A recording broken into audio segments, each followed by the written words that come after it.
네, 여러분 산재에서 이제 출퇴근제에 대해서도 산재 보상을 해준다는 사실을 알고 계실 거예요. 이제 2018년 이전에는 사업주가 제공한 차량을 타고 출퇴근하는 경우에만 산재 보상이 가능했는데요.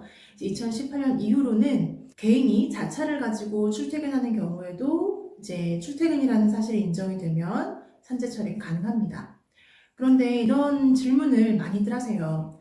근데 보통 교통사고라고 하면 자동차 보험, 우리나라는 의무 보험이기 때문에 자동차 보험으로 처리를 하면 되는데 산재 보험을 추가로 뭔가 신청을 할 이유가 무엇인가요? 실익이 있나요? 이런 질문들을 하십니다.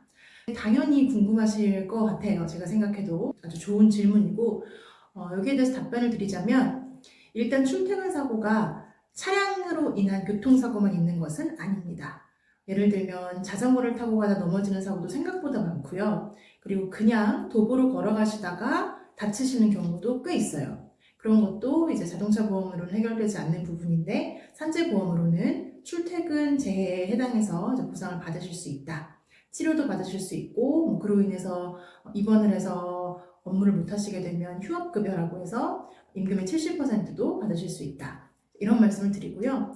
그리고 자동차를 타고 가다가 교통사고를 당한 경우, 그래서 이제 자동차 보험으로 처리를 한 경우, 이 경우에도 산재보험을 신청하실 실익은 충분히 있습니다. 어떤 경우냐 하면 이제 자동차 보험은 과실상계를 하게 돼요. 보통 교통사고는 대부분이 쌍방 과실이기 때문에 보험회사에서는 내 과실 정도를 이제 상계하고 그 남은 만큼의 손해배상금을 이제 제공을 하게 됩니다. 일시 수익이나 전부 다 그렇게 처리가 되는데요. 산재보험은 무과실 책임이기 때문에 이제 근로자가 업무로 인해서 업무와 관련하여서 이제 다치게 된 거라고 보고 과실상계를 하지 않습니다. 그렇기 때문에 이제 교통사고가 일어나서 자동차 보험으로 처리하시는 건 당연히 이제 하셔야 되는 일이지만 내가 조금 더 많이 잘못을 했을 수도 있죠.